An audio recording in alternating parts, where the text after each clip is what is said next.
Yo, what up, guys? It's Flark. And it might be possible that Blizzard is responding to my personal feedback directly. Um, these changes they're awesome. They give a amazing design space and play style for DK as a whole. And they're also like my notes. They're like what I said to do to the class, which is that's empowering. That's thrilling. So I really appreciate whoever's listening to the words that I say. And also sorry that I am a poop head all the time. But thank you for that. So there's a lot of stuff going on here, and it's going to completely overhaul how DK plays as a whole. There's so much good, and the design space, the philosophy for how we're going to be doing damage and how we should play in PvP is so much better. There are just a few things that need to be tweaked before 10.1.5 hits to make sure we can fully utilize the vision that they have for the class. And since I believe that there's a chance that they actually listen to the things that come out of my mouth here, I would like to provide my feedback on that. And I'm going to be as organized, as detailed, and as fundamentally and logically sound as I can possibly be with this. And I'll put some notes in the description and some timestamps as well to make it as usable as possible. But I just wanted to give my feedback because I think we're so close. Little spoiler, Unholy may be nearly perfect. Frost is the one that just needs a little bit of notes. So I'm going to go through what I think is they're looking for how we're going to play in the future, what they did super well, and then what I think needs to be changed for both specs. And again, there will be timestamps below if you want to skip to anything. Okay, so let's start with Frost. So the changes are all on Wowhead as always, so you can read along with me if you haven't already. I can even make this bigger for you guys. I hope you can see that. Okay, so let's first go over what happened. So A-Bomb Limb damage nerf and Empower Rune Weapon damage nerf is effectively setting the tone for what they wanted to do with DK, which is make it way less cooldown oriented and way more sustain oriented, so every global all the time can feel impactful to press. So let's talk about that. That's for both Frost and Unholy, but let's talk about how all of this ties in with Frost. I'm going to highlight this real quick all the way down. These are all the nerfs for Frost. They are those nerfs at the top, and then strength from Pillar, strength increase from Pillar, as you know, you spend runes to get more strength on Pillar. Mastery from Frost Whelps. Bone Grinder, this is another Frost damage, a modifier. Frost Strike, burst modifier from Shattering Blade. Remorseless modifier, and then a little bit of sustained strength from Enduring Strength. That's a lot of nerfs. I completely understand. That's a ton. So you look at this and you're terrified, and that's very reasonable. What they are trying to do is move away from the fact that Frost is designed in a way that you cannot add any sustained damage, because not only will it make it just tremendously overpowered like Ret was, but also any modifier that you add to the abilities will just be super compounded on by all of the modifiers that you have in your talents. We have so many modifiers that any slight damage increase to the baseline ability scales way out of proportion when you take all the modifiers in as well, right? So they couldn't ever buff any of our abilities because it would become obscene. So they reduced every single modifier we have in order to bring up the baseline so our damage always feels reasonable and viable, which is how it was in Legion. Our modifiers were not crazy in Legion. Pillar did, okay, you press Pillar, now I'm doing more damage. But what really felt good about Frost is that you were always doing damage, and these changes actually directly push us in the Legion direction. Incredibly well designed. I'll talk about the tuning after, but the concept, the philosophy is absolutely there. Ignore what you're worried about with tuning for now, because I'm going to get to it, but the core philosophy is very sound. This had to happen, or there was no chance they would ever be able to bring up our baseline abilities so we could play the game always. Okay, so let's talk about that a little bit. The next portion, I'm sorry, let me highlight that for you again, is all of the buffs to those baseline abilities. So Frost Strike, 45% mod. Obliterate, 20% mod. That's big for an ability that does a ton of damage. Obliterate when KM is not active. So that's your baseline obliterates. Your physical damage obliterates are buffed by 60% plus the 20% that's buffed here. So that's 80%. Remorseless Winter is also 80%, which is actually the number I gave exactly. As well as most of every single one of these changes being what I've said to do, so unbelievable. Howling Blast, 30%, also the number I gave exactly. Frost Scythe damage I didn't talk about because I don't think it'll ever be used, and it still won't. And Glacial Advance I didn't talk about because I don't think it'll ever be used, but 50% might actually be enough to make it see some play. So pretty wild there. So these are all of the baseline abilities, and yes, they are impactful. I went on PTR and I pressed my abilities, and yes, they do damage now when you press them outside of Pillar, especially Howling Blast and Remorseless Winter, which even though the Remorseless Winter modifiers were nerfed, these are not the Remorseless Winter modifiers we currently talent into. So I think they stopped it from compounding completely out of control. I mean, they buffed it by 80%. When you put in all the modifiers that Remorseless has and an 80% PvP modifier, it would be obscene, right? So I think we're just probably not going to choose Gathering Storm or Everfrost. We're just going to stay with the Remorseless mod that we have, which is Biting Cold, if you guys know that one. But you can just bring up your talents while you're watching my video and go along with me. And those two things in conjunction will actually make Remorseless Winter feel pretty decent to press. And that's awesome. I told them to do that, and they did it. Congratulations to all. Howling Blast, again, exactly what I told them to do. And with all the mods that we have for that, again, it will be like Rhyme Proc damage is like a source of sustained burst, if you know what I mean by that, where during A-Bomb Limb, sure, A-Bomb Limb damage is nerfed, but I don't think Frost even cares about that at all. What you get is a ton of Rhyme Procs, which will then compound with your Rhyme Proc modifiers, and also Howling Blast damage modifier in PvP. So Rhyme will hit hard, Obliterate will hit harder in certain circumstances, and then less hard during Pillar, which is what I told them to do. Frost Strike will hit harder in certain circumstances, like sustained circumstances, but not as hard in Shattering Blade, which is fine. Just removing some of the burst and giving us sustain. Glacial Advance might be a pick. Frost Scythe will never be a pick. And this non-KM Obliterate thing is really cool. And so that is the design philosophy. You can absolutely see it, Blizzard. I hear you. I see you. You are clearly trying to reduce our dependency on offensive class. This is not thinly veiled. I mean, you are... thickly veiled. What's the expression? It's... right? What's the expression? You guys know what it is. I'm too old to remember anything now. I'm unfortunately on my last legs here. This is it for me. But this will be the last thing I do is fix DK in World of Warcraft. Anyway, they removed our dependency on cooldowns, and they added damage to our base kit, which means we don't have to run the entire game and then press Pillar and then run and then press Pillar, right? Well, no, not quite yet. Super close, but not quite yet. So let's get to the next time-stepped part where I say what needs to be done still in 10.1.5 to give us the glorious design direction that they're trying to go in. Frost will die. 100% Frost will die if doing this. Frost is insanely squishy, and the only reason it's slightly masked that how squishy it really is because you're only doing damage when their entire team is stunned and cannot interact with you in any way. You grip, blind, dragon stun, they all trinket, then they're your dragon stun, right? That was your teammate's dragon, like the literal dragon on your team, Evoker. And then your Frost Dragon stun, and then you silence the healer out to finish, and then if you did not kill, you run away the rest of the game. And that is why it looks like Frost may be tankier than it is, because it only does damage when their entire team can't interact. If Frost stays in, like it needs to get you to utilize this new design philosophy, it will 100% die before its sustain can be meaningful enough to actually provide pressure. Absolutely, certainly this is true.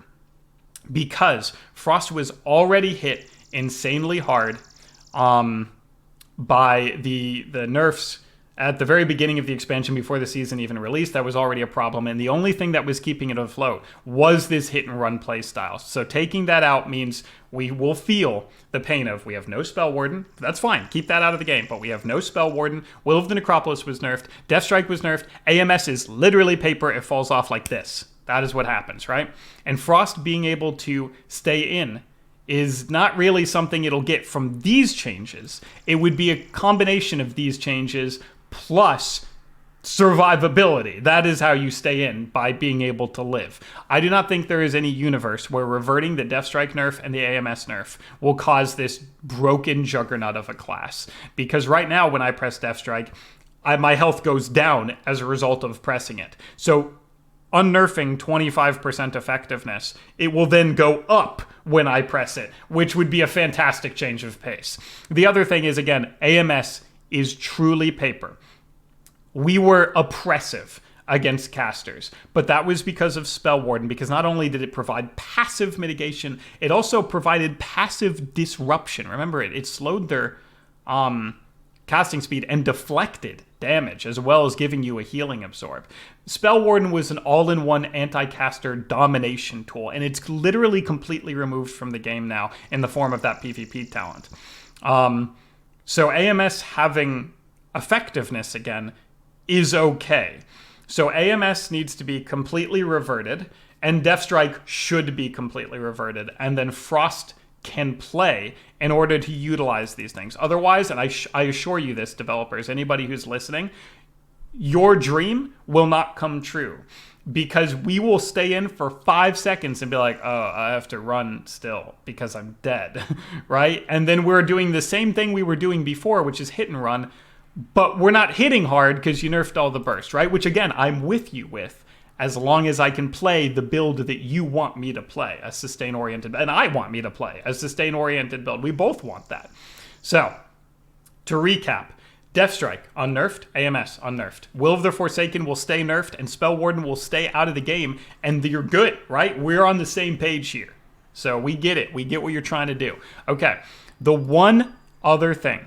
From my testing on the PTR, you did some very heavy-handed burst nerfs, and you did some pretty heavy-handed sustain buffs.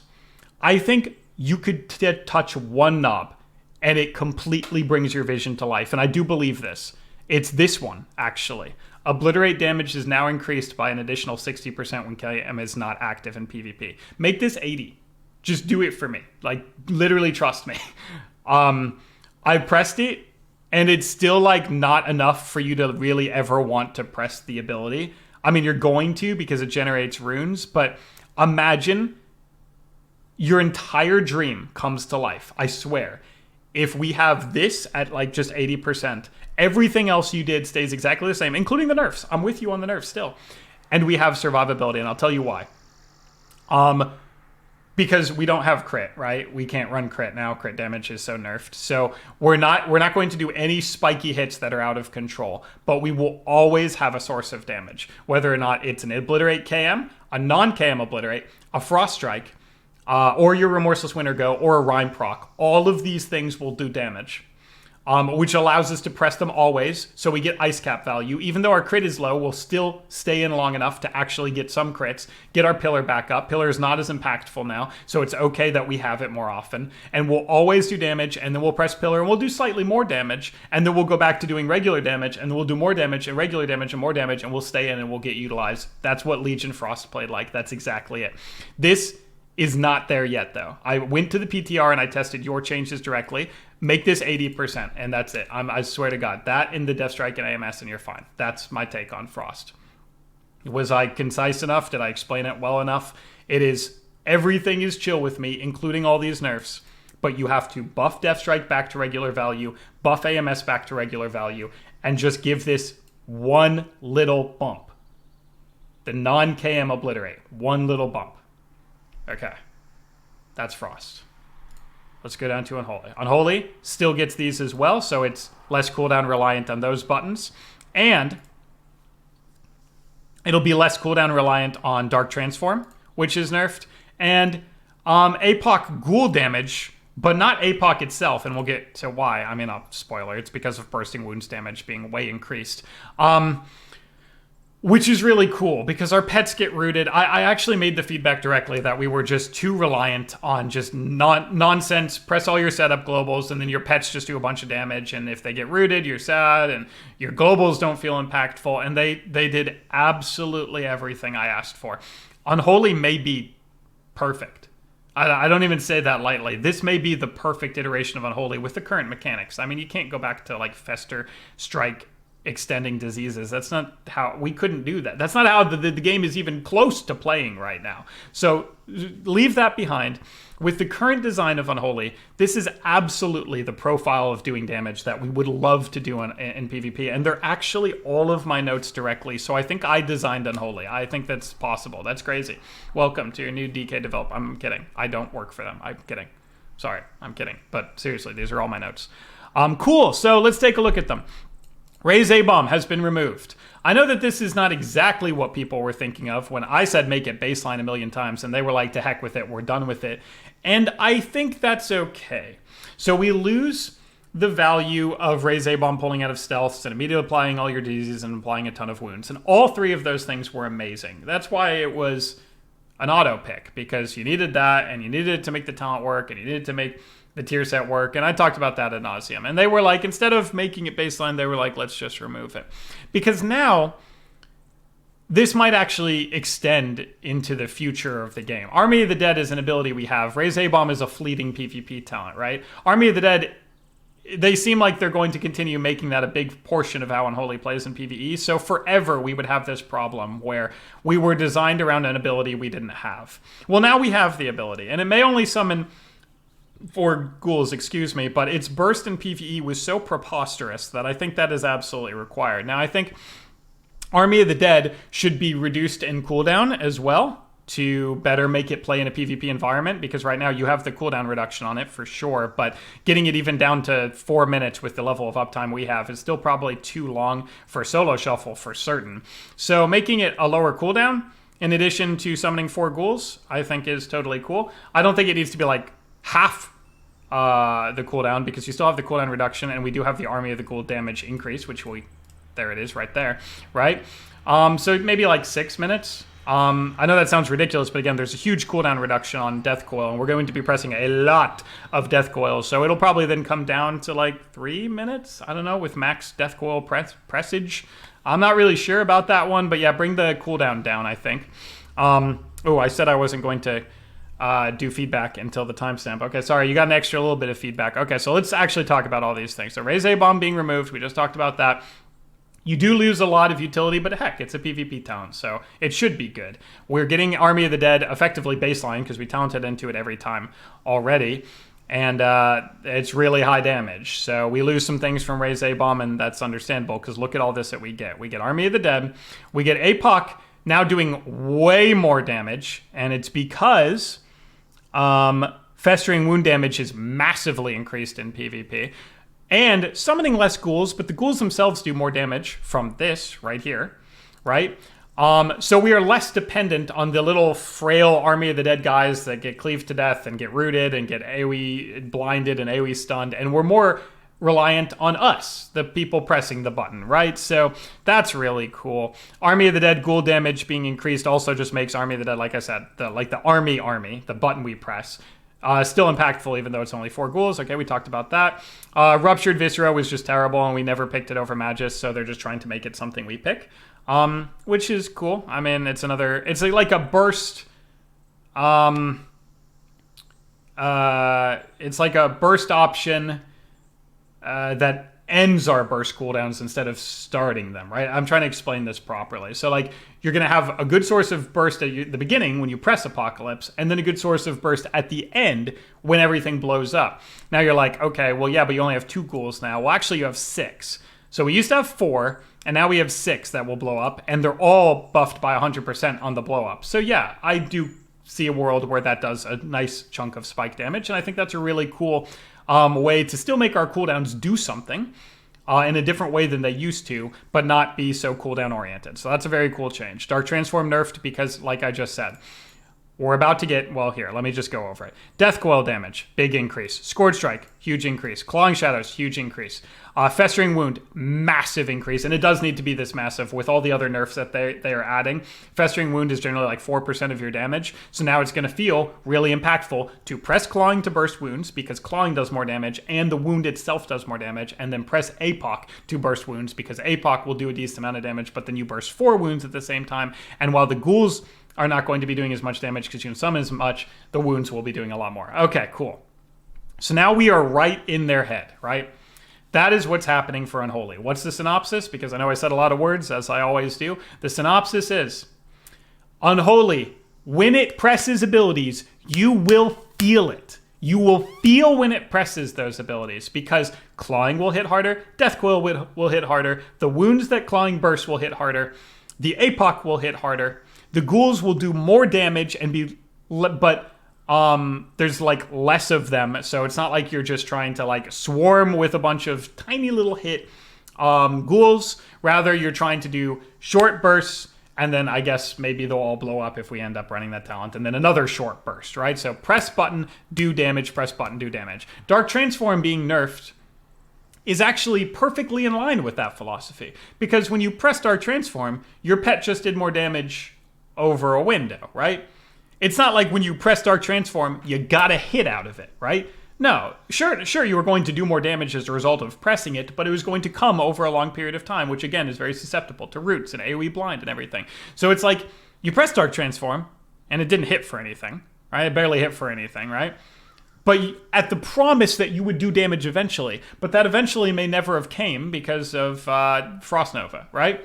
So your buttons that you used to press were like future promises. It was like a pyramid scheme. Like, well, yeah, you'll get your money eventually, right? You'll get your damage eventually. That's how Unholy felt.